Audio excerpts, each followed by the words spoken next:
Cara, a 8ª temporada de Rick and Morty finalmente chegou, trazendo um episódio cheio de referências à Matrix, explorando uma vida toda do Morty e da Summer adultos dentro de uma simulação, e a crueldade do Rick quando alguém faz algo que o irrita. Começou, galera, bora trocar uma ideia e analisar esse episódio junto comigo depois da vinheta, vamos lá!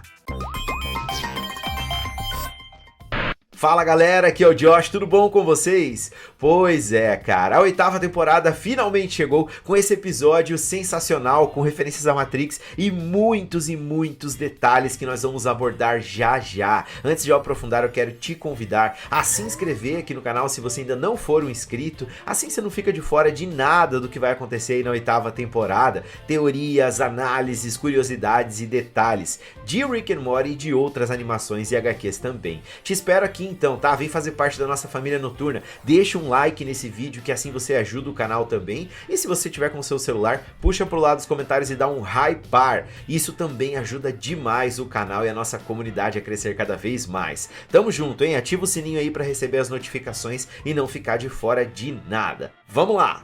O Rick colocou a Summer e o Morty em uma Matrix, sim, uma simulação, onde ele prendeu a consciência dos seus netos como punição por eles terem pegado o seu carregador e não terem devolvido depois. Acontece que ele pegou no sono e com isso os dois passaram 17 anos presos lá dentro, com NPCs que repetiam o tempo todo sobre devolver o carregador em um mundo em que absolutamente tudo faz menção a carregador, carregamento, celular, computador e códigos. Nós já tínhamos ouvido falar nessa punição do Rick antes, se liga só. Se ele pegar a gente, ele pode me prender numa Matrix de novo. Não é a primeira vez que o Rick prende algum deles lá, mas dessa vez ele dormiu. A estrutura narrativa do episódio é bem diferentona e muito bem roteirizada. Aos poucos, através dos flashbacks desse tempo dos dois na Matrix, vamos descobrindo como as coisas se desenrolaram e como foram as experiências dos dois nesse tempo lá dentro. No primeiro dia da Matrix, nós vemos que o Morty foi preso e a Summer acabou deixando ele pra trás, dizendo que iria achar uma forma de resolver aquilo tudo. E não é que ela achou, mas foi de uma forma bem Rick, por assim dizer. Usando de sua inteligência, perspicácia, força mental e frieza, com traços de crueldade herdadas do seu avô, e que nós já tínhamos visto serem explorados lá naquele episódio da família Noturna, onde a versão dela noturna é a líder. Ela virou a CEO de uma gigante de tecnologia depois que entendeu as regras de dentro daquela simulação e passou a usar a seu favor, mantendo atrás de um espelho um compartimento escondido com foto dos seus pais, da sua casa, planos de fuga e uma frase emblemática: nada disso é real. Apesar de ter vivido todos esses anos lá, ter se apaixonado, dominado todo o sistema, ela nunca se desligou do mundo lá fora. Aliás, outra vez a Summer mostrando sua capacidade de dominar tudo, né? Como aconteceu lá na 4ª temporada, no episódio daqueles parasitas sugadores, lembra? Ela virou a Imperatriz. E nós começamos o episódio justamente ali dentro da Matrix, no final do plano da Summer. E ela vai encontrar o Morty, que tá ali, adulto, cheio de olheiras, com 2 doguinhos e uma casa simples. E no jantar mórbido, ela tenta fazer ele acordar, mas ele tá muito ligado às lembranças que construiu dentro da Matrix. Olha a foto e as tags do seu melhor amigo, o CJ, que foi o cara que ajudou ele quando saiu da prisão. O Morty ficou preso por anos. E aqui a animação tá boa demais. Vemos muitos detalhes da prisão, seu aprendizado com brigas, mecânica, ele fazendo tatuagem, evoluindo, até o dia que ele finalmente sai e passa pelas dificuldades, né, de um egresso do sistema prisional, não consegue achar emprego, até que ele conhece o CJ em um bar, e ele o leva para o corpo de bombeiros, em que nós vemos ali basicamente eles lavando o caminhão e tendo que lidar com incêndios causados por panes elétricas de tomada. Tudo nesse mundo é relacionado a tomada e carregador, e os detalhes são minuciosos, cara, desde o primeiro frame, como pontuou o Andrei, membro aqui do canal. Jardim de botão power, entradas USB e cabos em todo lugar, a TV que tem o nome CMYK, um padrão de impressão, o programa que chamam 010, sistema binário, né? A cidade de Carregópolis, o SBC atrás dos uniformes dos presos, as revistas atrás da Summer, versões de famosas como New Yorker e outras publicações, aqui exaltando a Summer, que é tipo um Elon Musk daquela simulação. A garrafa de bebida atrás da Summer com um plug na tampa, o pingente que a Summer usa também é de tomada, e além disso, os jornalistas, tanto o repórter que aparece no começo, quanto a Shawn da âncora depois, já apareceram na 7ª temporada, no episódio que tem a unidade e o presidente. Cada vez que eu reassisti, eu fui vendo mais detalhes, cara, desse mundo ali, todo relacionado a carregamento de celular. É sensacional o trabalho da equipe de arte nesse episódio. Mas antes de falar de mais referências nesse sentido, vamos continuar a história. Inspirados pelo surgimento de uma ameaça terrorista do líder Osama Bin Karga, vou ter que abrir mais um parênteses aqui. Que trabalho espetacular da equipe de tradução e dublagem de Rick and Morty no Brasil, o pessoal da Dubbing Company. Os trocadilhos e as adaptações, cara, ficaram sensacionais, muito engraçados. Além da atuação dos dubladores, que foi irada, cara. Em especial eu destaco a da Mariana Pozzato, que fez seu maior trabalho como Summer até hoje.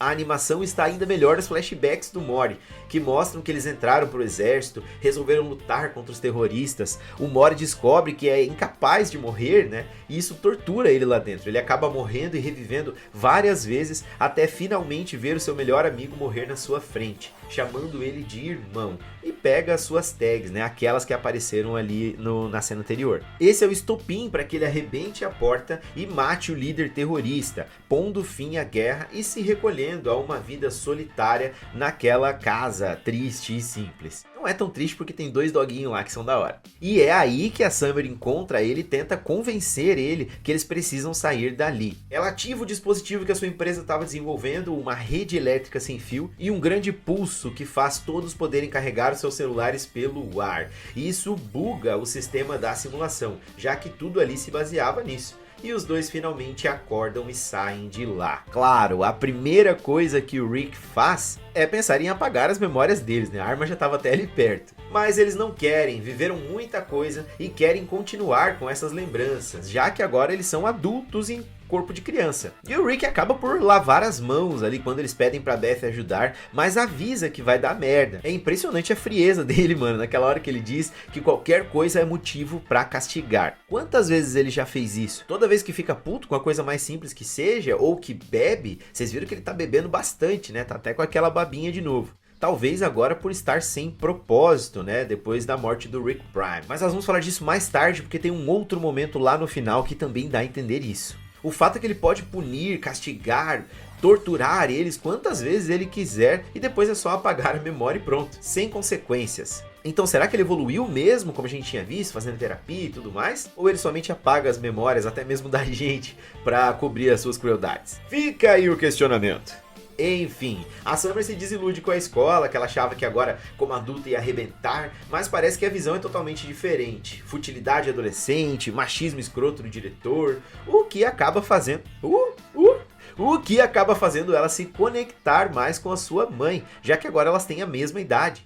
No começo dá boa, mas a Summer começa a demonstrar uma personalidade narcisista e idiota, rebaixando a Beth em vários momentos, até chegar ao ponto de ela não aguentar mais e correr atrás da Summer com a arma de apagar a memória, o pulverizador de mentes, que o Rick, aliás, nos ensina como usar nessa cena, né? E a briga chega ao ponto da Summer chutar ali o dispositivo e jogar na cara da Beth que ela não tem amigas. Mais tarde, né, que a Summer foi lá pra Santa Fé e tá lá dentro de um ateliê de mulheres de meia idade fazendo cerâmica, a Beth chega e as duas acabam se acertando. Na verdade, aquelas mulheres eram todas vampiras e a Beth dá um pau nelas no final. Team Beth Doméstica. No arco do Morty com o Rick, ele tá ali inicialmente consertando, mas depois acaba por fazer várias modificações no carro da morte do Rick. Tomando cerveja, conversando com ele, o Rick tá empolgado em ver toda a evolução do seu neto, mas depois descobrimos que era todo um plano do Morty. Depois que o carro tá pronto, ele engana o Rick, usando da sua confiança e descuido, e consegue colocar ele dentro da Matrix. E cara, o que é sombrio nesse ponto nem é a vingança em si, mas a similaridade dessa cena com a cena que contou a história do Evil Morty no 5º episódio da 7ª temporada. O óculos, o ferro de solda, o olho baixo, o tom de voz, tudo faz lembrar. É uma provocação do roteiro ao que o Rick falou no final da 1ª temporada, que um Morty metido pode ser problemas, e aquela menção do Evil Morty no final da 5ª temporada, em que ele diz que quando um Morty se revolta com o seu avô, ele se torna evil. Se cansa? Será que teremos mais disso nessa temporada? Aliás, esse episódio tem mais momentos que lembram esteticamente outros episódios que já apareceram na série. Como, por exemplo, a hora que a Summer e a Beth estão conversando no restaurante, lembrou muito aquela cena da Beth com o Sr. Mystics. Tadinha da Beth, ela realmente está precisando de uma atenção na terapia. Como concluiu a Karine, membro aqui do canal lá na live. Por fim, o Mori toca o foda-se e bota pra frente seu plano de invadir com aquele tanque criado por ele o Vale das Usinas, explodir e assim tirar o acesso de todos à rede de celulares. Para isso, inclusive, ele ativa aquele botão que ele incluiu no carro e que foi mencionado por ele como uma ideia pro Rick mais cedo de instalar um snorkel. Ele usa isso para passar por aquela vala. Só que quando ele chega lá, a Summer o impede de continuar, fazendo menção ao nome completo do amigo dele, CJ, Christopher James Motorola. E depois revelando que aquilo tudo era culpa dela. Ah, meus amigos, e aqui é que vem o plot twist. A Summer usou o Mori, principalmente por saber que ele não poderia morrer e assim venceria a guerra, dando a ela condições de invadir aqueles países e roubar lítio o suficiente para armazenar a energia que ela precisava para dar aquele pulso que os tiraria de lá. Então ela manipulou toda a vida do Mori lá dentro, inclusive com os pássaros que ele alimentava, que na verdade eram câmeras. Uma teoria da conspiração que diz que pássaros são na verdade drones controlados pelo governo dos Estados Unidos. Birds aren't real. E não é a única teoria da conspiração abordada aqui, tem uma mais pra frente que é muito da hora. Cara, as expressões, cara, do Mori nesse momento, e em todos que ele tem flashbacks, são muito bem feitas, fluidas, ele tá totalmente traumatizado.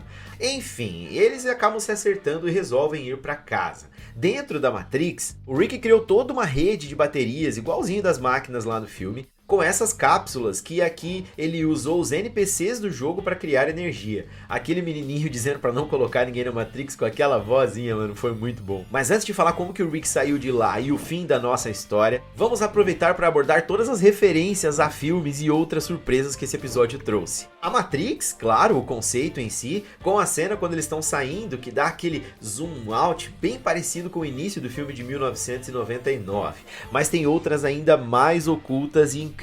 Se liga, na prisão, quando o Mori tá fazendo a tatuagem, vemos que o cara tem várias, todas relacionadas a carregador, tem uns inscritos e esse pôster ali atrás, que o original é da atriz Rachel Welch do filme 1,000,000 Years BC, de 1966. Só que aqui é adaptado ao universo ali dos carregadores. Achei isso muito massa. Mas isso vai ainda mais fundo, cara. Esse pôster aparece no filme Um Sonho de Liberdade, de 1994. E lá ele é usado pelo cara que tá tentando escapar da prisão para tapar o buraco que ele ficou cavando por anos. Genial, né? Já que o Mori também tá preso aqui. Mas tem mais. O carro da morte do Rick é uma referência ao filme Death Race 2000, de 1975. As cenas de guerra fazem referências a vários filmes. A questão de ele morrer e voltar lembra o filme No Limite do Amanhã, de Tom Cruise, só que sem a parada da viagem no tempo. E a referência principal, que tem até no capacete do CJ, aqui, Born to Charge, nascido para carregar,